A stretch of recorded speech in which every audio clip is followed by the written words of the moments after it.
Migrantes en tierra de nadie. No, pues no están en tierra de nadie. Ese es el punto. Si estuvieran en tierra de nadie no estaríamos teniendo esta discusión. El problema es que es tierra de alguien, pero ese alguien no se hace cargo de esa tierra. Ellos o están en suelo chileno, o están en suelo boliviano, o están en suelo peruano. A ver, aquí primero hay un elemento que es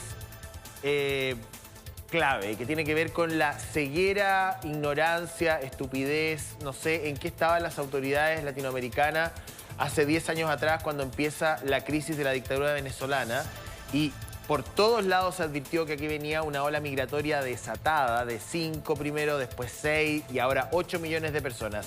No hay continente que resista a 8 millones de personas caminando de un país a otro. O sea, o tú tienes que acordar cuotas, o tienes que armar campos de refugiados, o tienes que coordinarte regionalmente.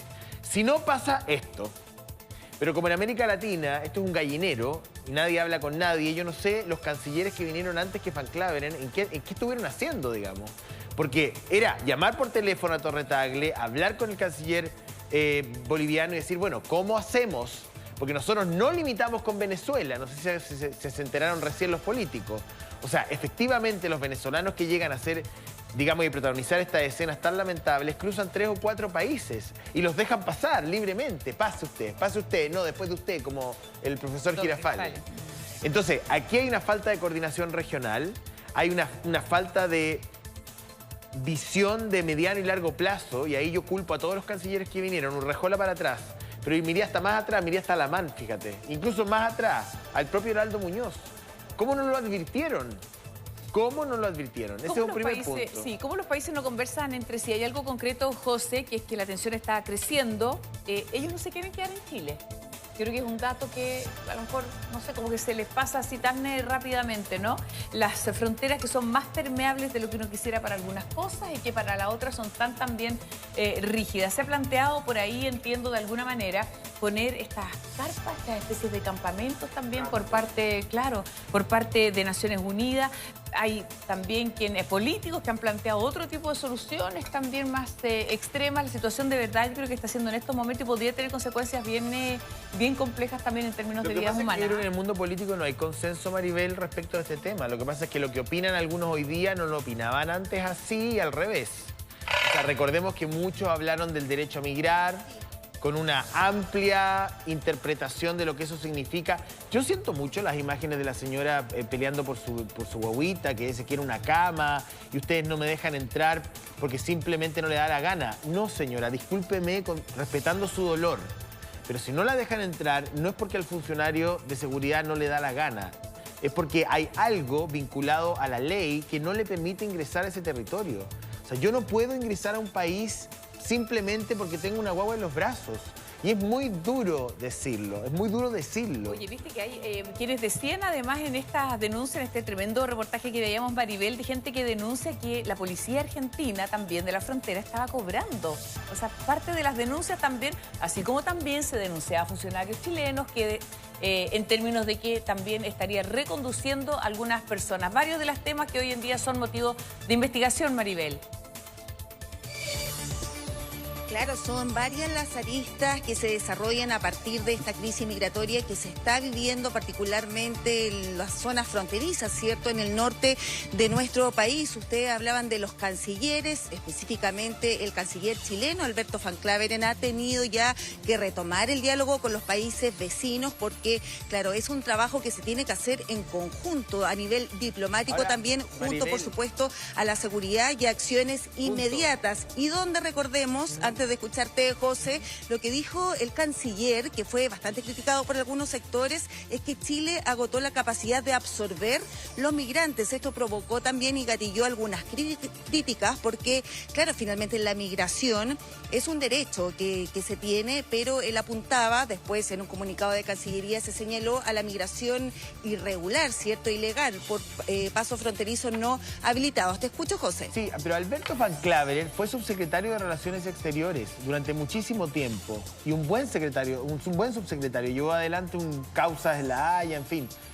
La pregunta que yo me haría y que le haría al canciller si tengo la posibilidad de entrevistarlo es si nadie en la Cancillería, pero nadie se dio cuenta en algún momento que esto podía pasar hace una década. Porque, perdón, O sea, no se vinieron la semana pasada. Esa señora no viene gritando la semana pasada. O sea, efectivamente, aquí hay la evolución de un fenómeno social en América Latina. Si esto no es Chile nomás, váyanse a Colombia. En Colombia tienen 1 millón de venezolanos. En Perú, otro tanto. En Ecuador, otro tanto. Con problemas también del mismo tenor. Personas que están documentadas, otras indocumentadas. Algunos vienen a trabajar, otros vienen a delinquir. Esto se repite hasta el infinito. Entonces, a mí me cae, digamos, la duda respecto de las personas que tenían a cargo esos países. Y bueno, me pregunto por mi país. Hoy día Alberto Van Claver dice, bueno, Chile no tiene más capacidad de absorber acá. Bueno, pero y cuando tenía capacidades, ¿él no se dio cuenta que esto iba a pasar? Porque él trabajó codo a codo, si no me equivoco, con Heraldo Muñoz. No recuerdo la fórmula en ese momento de la Cancillería, pero era la presidenta Bachelet. Entonces, señor Van Claver... el gobierno de la expresidenta Bachelet. Ese es el punto. O sea, ¿alguien le dijo, alguien le contó? Esta frase que se ha usado tanto, Maribela, esto de no lo vimos venir, ¿eh? De alguna manera, al parecer sí había suficientes antecedentes para darse cuenta que sí se podía ver o prever lo que está pasando hoy en día, ¿no? No, y claro, y a nivel político finalmente tras esta crisis vienen las recriminaciones de lado y lado, porque, por ejemplo, ahora desde el oficialismo se apunta a la responsabilidad que tuvo el gobierno del presidente Sebastián Piñera cuando él viaja, ustedes se acuerdan, ¿cierto?, a Cúcuta, y donde hace esta invitación a los venezolanos a regresar, que acá en el fondo podían estar.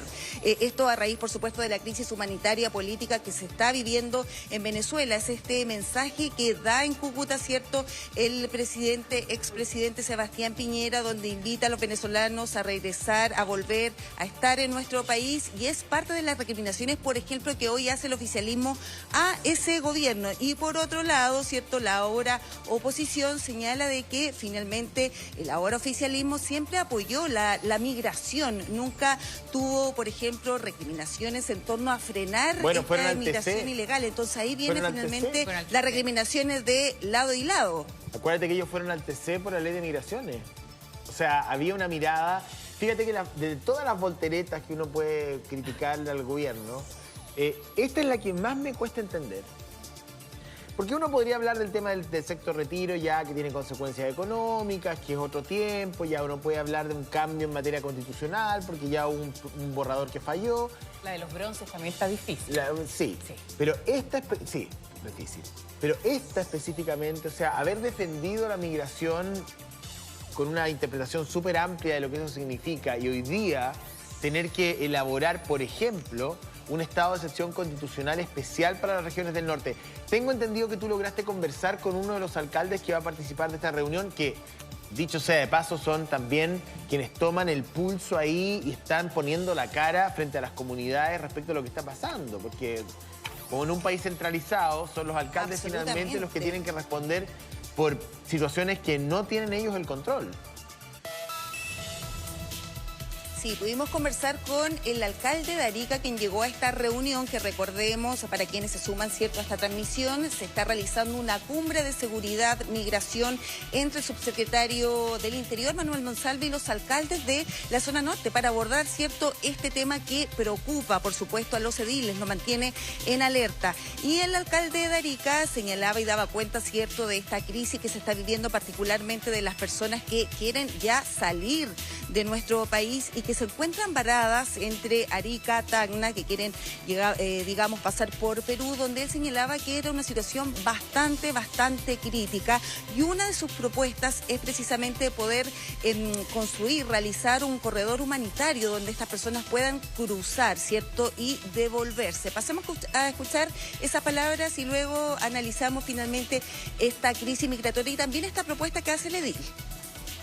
Bueno, esta es una reunión que tenemos los alcaldes y alcaldesas del norte de Chile en torno a la seguridad de nuestras regiones que han sido golpeadas en una espiral de violencia que se viene arrastrando por lo menos en los últimos 4 años. Y en el caso de Arica puntualmente, el año pasado tuvimos el año con más homicidios, más de 40, doblamos lo que teníamos el año anterior. Entonces, reuniones como estas son fundamentales, sobre todo entendiendo que Arica no es una región cualquiera, es una región limítrofe que hoy día tiene además toda la tensión que se está generando en la frontera. Bueno, esta es una reunión que tenemos los alcaldes y alcaldesas del norte de Chile en torno a la seguridad de nuestras regiones que han sido golpeadas en una espiral de violencia que se viene arrastrando por lo menos en los últimos 4 años. Y en el caso de Arica puntualmente, el año pasado tuvimos el año con más homicidios, más de 40, doblamos lo que teníamos el año anterior. Entonces, reuniones como estas son fundamentales, sobre todo entendiendo que Arica no es una región cualquiera, es una región limítrofe que hoy día tiene además toda la tensión que se está generando en la frontera. Claro, ahí mira, los indicadores también que son impresionantes también en términos de cifras, pero ¿qué es lo que pasa en concreto hoy en día, José, usted que está en su casa y dice, ¿por qué está pasando esto concretamente hoy? Bueno, antes, ¿qué pasaba cuando alguien ingresaba en nuestro país sin algún tipo de papel y se autodenunciaba? Resulta que ahora se puso límite a eso y por eso está pasando esto. Lo que pasa es que venimos, ¿qué si claro. la gente iba a se autodenunciar? A ver, la ley de migraciones viene de la dictadura militar. Acuérdate tú que la primera disposición o la disposición que estuvo vigente hasta hace muy poquito era del año 77, algo así. Muy distinta a la realidad de migraciones del día de hoy. Yo insisto que, mira, uno podría entrar en el detalle, que me parece súper interesante lo que tú dices, cómo cambió la fórmula, ¿no? Pero acá también ha habido una suerte como de pudor para usar las fuerzas. Y perdón, pero las fronteras también se defienden con fuerza. Anda a pasarte tú en El Paso, Texas, anda a gritarle a un funcionario digamos, de la policía fronteriza en el estado de Texas y vas a ver cómo terminas, digamos. Yo no estoy diciendo con esto los campos de Trump donde se separaba a los madres de los hijos, no. A las familias confederadas. Pero yo creo que aquí hay una tremenda responsabilidad de los cancilleres que vinieron antes que Urrejola, que no advirtieron, que no supieron en qué estaban pensando, digo yo. O sea, ¿cuáles eran los temas que se hablaban en Cancillería hace 10 años? ¿De qué estaban hablando? Tú le preguntas también a la gente hoy en día, bueno, todos los sondeos indican que una de las principales preocupaciones, que también se asocia, sin tener prejuicio ni nada, pero también se asocia el alto número también delictual de poder de fuego, de crimen organizado, justamente a personas que vienen con estas prácticas de otras partes. O sea, eso está, siento yo, a estas alturas más o menos establecido. Pero ¿qué le decimos, José? Tenemos imagen en vivo, ¿ah? Claro. Tenemos imagen en vivo justamente ahí de la frontera, cómo está en estos momentos, la cantidad de gente que se encuentra ahí intentando salir. Bueno, esto es bien increíble porque mientras decíamos, no, pongámosle ahí alguna barrera para que no ingrese tanta gente, esta avalancha, hoy en día intentan salir de Chile. De todas maneras, quería ir a Valparaíso, vamos a hacer una pausa ahí con Maribel en la Casa de Gobierno, porque me interesa conocer la opinión del presidente de la Cámara de Diputados en relación a disposiciones legales que puedan venir, posible estado de excepción de algún tipo para las regiones del norte. Y también quiero preguntarle, ha hablado Javiera respecto de la doctrina del fiscal nacional, que ha sido súper polémica y que llegó incluso a un pronunciamiento de la Corte Suprema, la llamada doctrina Valencia, que habla de, finalmente, si una persona comete un delito, entiendo, y sus documentos no están al día, inmediatamente, en forma automática, prisión preventiva. Hola Javi, buen día. Así es, le vamos a preguntar de todo eso, buen día, al diputado Vlado Mirosevich, que no solo es presidente de la Cámara, también representante de la zona norte, diputado. Usted conoce muy bien la situación que está ocurriendo allá y aprovecho de preguntarle cuáles son los antecedentes que tiene de esto que está ocurriendo en la frontera y que ha llevado incluso a una investigación también en el Ejército a propósito de esta eventual reconducción que podrían haber estado realizando militares chilenos hacia Tacna. Sí, buenos días a quienes están en el estudio. A ver, esto es un flujo de retorno a los países de origen de muchos migrantes que comenzó hace varios meses. Lo que pasa es que hoy día se expresa con más claridad porque Perú tomó la decisión, a través de la Policía Nacional del Perú, la PNP, de frenar el ingreso. Pero esto la verdad es que estaba sucediendo ya hace varios meses, desde, yo te diría que incluso finales del año pasado empezábamos a ver un retorno sistemático, incluso durante el año pasado, respecto de población haitiana básicamente. Yo recuerdo cada vez que me toca viajar a Arica en los vuelos, un porcentaje importante eran haitianos que estaban llegando a la frontera para salir del país, muchos de ellos con destino a Estados Unidos, a Norteamérica, ¿no? Pero esto lo hemos visto últimamente, yo diría diciembre del año pasado, respecto de venezolanos, mayoritariamente, también colombianos, pero mayoritariamente venezolanos, que están queriendo por tierra, queriendo regresar a sus países de origen. Pero Perú reaccionó ahora, por eso que hoy día estamos viendo estas imágenes, que para que la gente lo entienda, las imágenes que estamos viendo son personas que salieron de Chile, pero que no alcanzan a llegar al siguiente paso fronterizo peruano y quedan literalmente en el limbo. quedan en la línea de frontera. En estricto rigor no debiese haber una detención por parte de la policía peruana en ese lugar, porque ese lugar es la zona de frontera y ellos los tendrían que detener más bien en el paso fronterizo peruano. Pero bueno. ¿Qué es lo que le corresponde, diputado, a los funcionarios chilenos? Que es lo que también ha dicho el Ministerio del Interior, el Ministerio de Defensa. No es una política de Estado tampoco esto de la reconducción eventualmente. Bueno, respecto del reportaje que salió en la televisión peruana, yo diría dos cosas. Primero, no hay que darlo por cierto. Tiene que realizarse una investigación al respecto. Ya Cancillería, la ministra de Defensa han dicho que se va a iniciar una investigación, pero obviamente no corresponde ni a una política general, pero por otro lado tampoco hay que darlo por cierto, esto tiene que investigarse. Creo que tiene que investigarse. Ahora, me parece que en este caso, yo tomo aquí las palabras del alcalde Gerardo Espíndola de Arica. Nosotros necesitamos hacer un corredor humanitario de retorno, porque ¿cuál es el problema? Esto va a seguir creciendo. La cantidad de gente que quiere salir de Chile, volver a sus países de orígenes, es mucha y por lo tanto necesitamos coordinarnos con el resto de los países vecinos, con los 5 países, para tener un corredor humanitario lo más ordenado posible para que la gente pase y transite y llegue a su lugar, a su país de origen.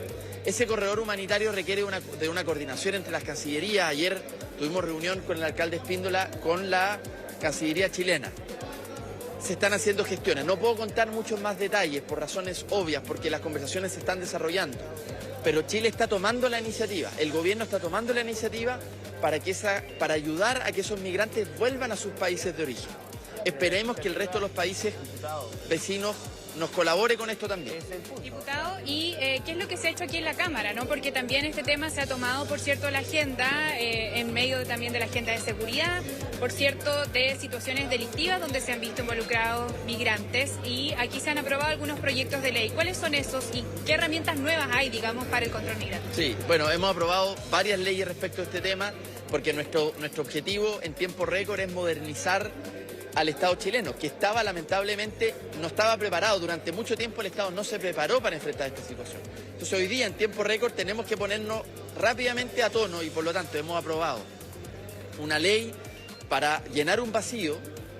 Cuando Carabineros hacía un control de identidad a una persona migrante, como Carabineros no tiene facultad, no tenía, ahora se la acabamos de dar, no tenía respecto de la cuestión de extranjería, porque eso recaía en la PDI. Carabineros, cuando pedía los papeles y una persona, no, es que no tengo papel, entré por un paso no habilitado, irregular, en ese caso Carabineros tenía que dejar ir a la persona. No había un procedimiento establecido en la ley para esos casos. Hoy día establecimos una obligación de Carabineros de tener que retener y entregar a la PDI. Y la PDI, como tiene facultad de extranjería y coordinación directa con el Servicio de Migraciones, tiene que tomar la decisión de qué hacer con esa persona. Pero hoy día no queda en el vacío, antes era simplemente siga circulando. Se dejaba ahí ya. Eso es una ley. La otra, hemos aprobado la semana pasada una reforma constitucional para ampliar el plazo legal de una vez a propósito de expulsiones, cuando ya se hizo todo el procedimiento para expulsar a una persona. Lo último era que la Constitución daba 2 días para poder materializar la expulsión. Pero ustedes conocen que todos los trámites burocráticos de los papeles, los aeropuertos y las cosas se demoraban más. Entonces quedaban sin efecto. Entonces lo que se hizo fue ampliar a 5 días la materialización de la expulsión. Ya, eso lo aprobamos. Hemos aprobado otra cosa más y termino, que tiene que ver con simplificar el procedimiento para expulsar, porque aquí había que hacer unas notificaciones presenciales. Al menos 3 veces tenías que encontrarte con la persona y eso es muy difícil. Desde el primer momento... Cuando personas que están buscando no ser detectadas. Por supuesto, que no quieren ser detectadas. Entonces cuando se le decía el gobierno lo va a expulsar, esa era una notificación personal. Luego venía otra, porque había un plazo para poder reclamar. En caso de que la reclamación no se hizo o se rechazó, era una segunda notificación de usted va a ser expulsado. Eso también era presencial. Y después venía la tercera, que era para cuando había que materializar la expulsión. Entonces eso era prácticamente imposible. Tenemos 20.000, miren, del gobierno anterior, 20.000 órdenes de expulsión pendientes por el problema administrativo. Es un problema que no se encuentra la gente. Entonces, bueno, hemos simplificado esto y hoy día ese número de 20.000, acuérdense de mí, ese número de 20.000 expulsiones durante este año va a agilizarse muchísimo con la ley que estamos aprobando. Ya, pues Bien, pues, estaba muchas parte gracias. entonces de lo que se ha hecho aquí en la Cámara de Diputadas y Diputados a propósito de esta crisis que se está viviendo en el norte del país y de lo que nos comentaba también el presidente de la Cámara y que además es uno de los motivos por los que se está interpelando, se anunció hace poquito rato también a la ministra del Interior, también les vamos a estar comentando eso. Impresionante lo que pasa ahí en la línea de la Concordia, Chacayuta, es la cantidad de gente. Muchas gracias, Javi. Le agradecemos también al diputado Vlado Mirosevic. Y la cantidad de gente es, pero brutal, enorme, y la verdad enorme. que no sé cuál es el nivel de avance de las conversaciones entre Lima y Santiago para poder sacar este tema. El corredor además, sanitario se va a hacer... Claro, humanitario, que a lo mejor además ni siquiera se zanja entre estas dos naciones, digamos, porque aquí tienen que pasar por Ecuador, tienen que seguir por Colombia hasta volver a Venezuela. Yo insisto, me gustaría haberle preguntado a Vlado respecto a la posición en materia de migración que tuvieron antes cuando fueron oposición, porque una serie de disposiciones en materia migratoria incluso fueron a parar al Tribunal Constitucional producto del avance. Contra la opresión, claro, como dice nuestra sí. canción nacional, Nos que es tan perdimos un bonita. poquito en el Sí, punto, pero ¿no? absolutamente hemos también sido recibidos como chilenos en muchas partes del mundo, en momentos también de nuestra historia, pero bueno, aquí sin duda faltó hacerse cargo de esto mucho antes. Hacemos una pausa muy cortita, volvemos con un tema súper interesante también, no se vayan.